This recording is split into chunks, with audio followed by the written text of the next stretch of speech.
Hello po sa inyo mga minamahal kong mga kailyan. Kumusta po kayong lahat? So as usual, tulad po ng dati, tayo po yung magluluto muli.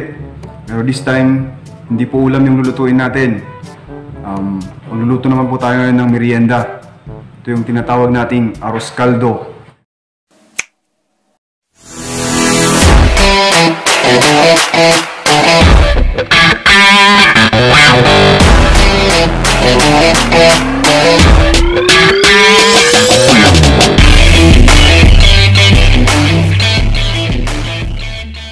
Papakita ko lang sa inyo yung mga ingredients na kakailanganin natin. First, syempre, kailangan natin ng malagkit na bigas. Yan, malagkit po yan. Tawag po namin sa Ilocano nito, dikit. Yan. Then, syempre, kailangan natin ng sahog. Meron po tayong chicken. Yan. Dressed chicken. Wala namang damit, bakit kaya dressed chicken? Then, kailanganin po din natin ng margarine. Yan, yan po yung panggigisa natin. Kailangan din po natin ng patis. Walang yan. Patis yung binili ko, ba't soy ito? Oh. Soy.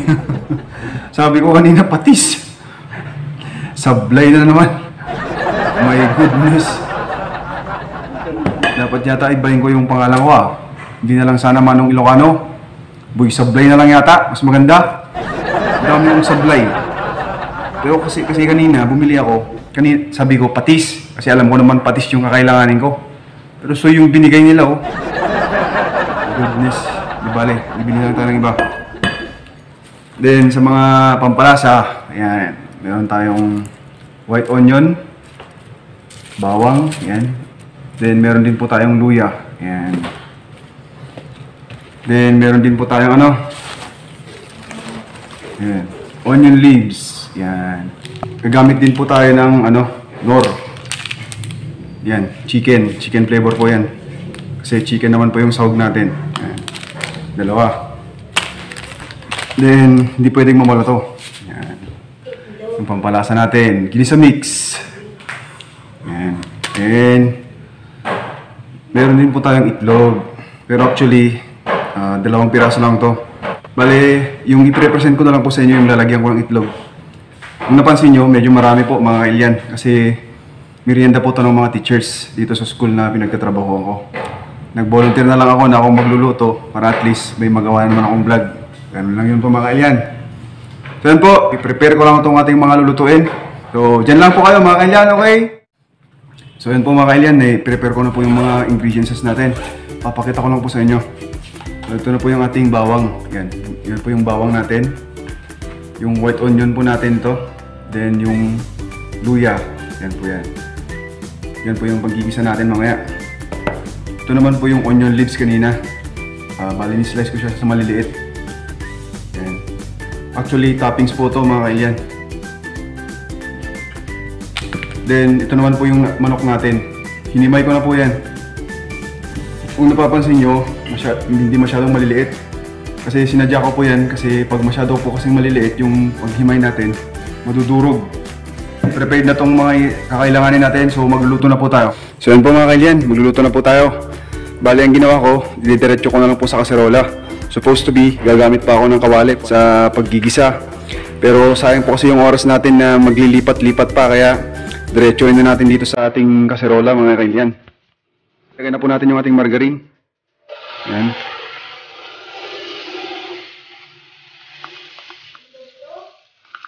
Yan. Tunawin lang natin siya mga kailyan.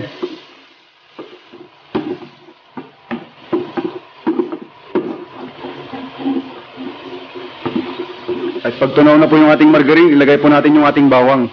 Yung bawang lang po munang unahin natin mga kailyan.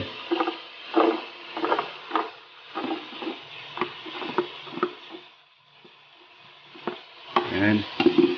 Isa po natin to hanggang mag golden brown. Then hanguin po natin. Gagawin po natin siyang toppings. So igisa-gisa lang po natin mga kailyan.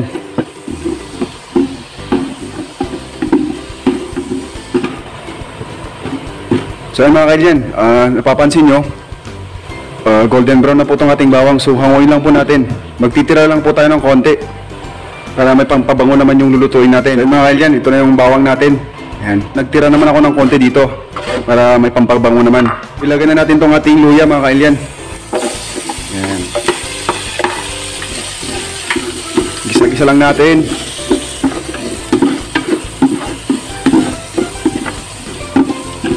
Isunod na din natin tong ating onion mga kailyan. Then gisa-gisa lang po natin.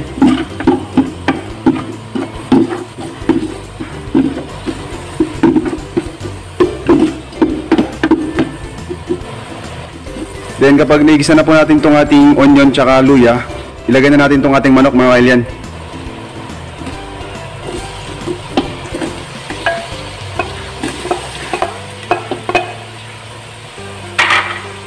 Then gisa ulit mga kailyan. So igisa lang po natin tong ating manok, around 5 minutes po mga kailyan. Lagay din po tayo ng konting patis para manuot yung lasa ng patis doon sa manok natin. Ayan, konti lang.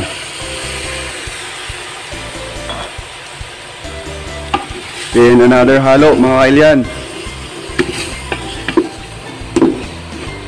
So kumpletuhin lang po natin yung 5 minutes na paggigisa natin dito. Then sasabawan na natin mga kailyan.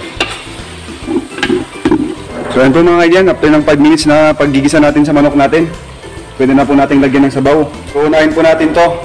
Ito po yung pinaglagaan natin ng manok kanina. Ito po yung una nating ilalagay.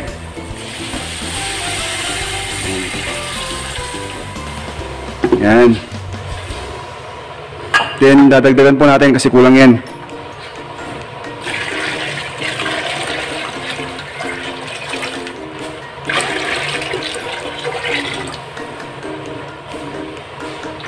So ayan na po yan mga kailyan. So takpan lang po natin. Hayaan natin kumulo. Then pag kumulo na po yan, ilalagay na po natin yung malagkit natin mga kailyan. So takpan lang po natin. So ayan mga kailyan, check lang po natin. Ayan, kumukulo na po. So pwede na po natin ilagay yung malagkit natin.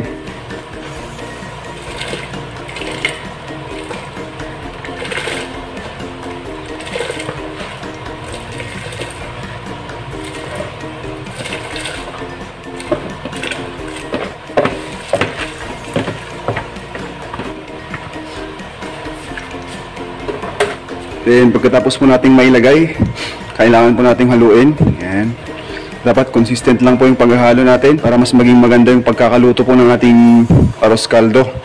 Ayan, halu-haluin lang po natin. Then takpan natin ulit mga kailyan. Pero ang gagawin po natin, every 3 minutes, hahaluin po natin yan mga kailyan. Ayan po, after 3 minutes, another checking po.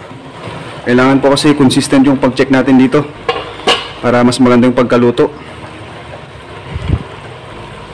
Kailangan lang po nating halu-haluin.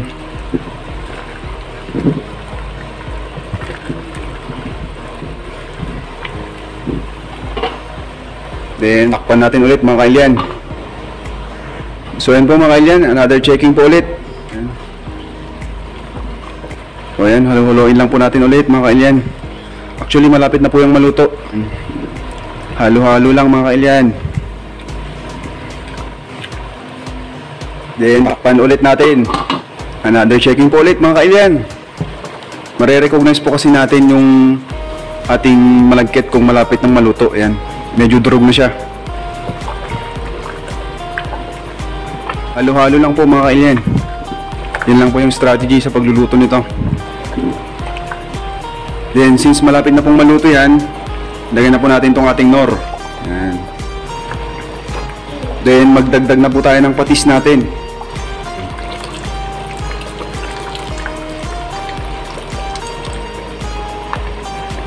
At maglagay din po tayo ng konting ginisa mix.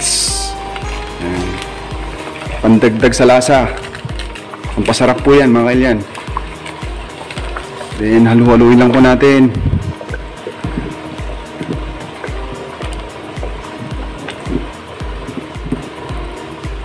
Then i-check lang po natin yung lasa para malaman natin kung anong kulang sa atin. Para sa akin po, tamang-tama lang yan. Total mayroong patis naman, pwede na lang po silang magdagdag ng patis yung mga kakain dito. Pero para sa akin, tamang-tama lang po ito mga kailyan.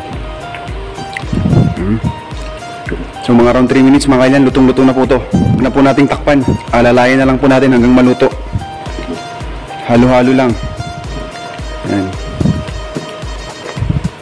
So ayan mga kailyan, luto na po to. So hanguin na po natin para may present ko po sa inyo. So ito na po yung ating arroz caldo mga kailyan. Ayan.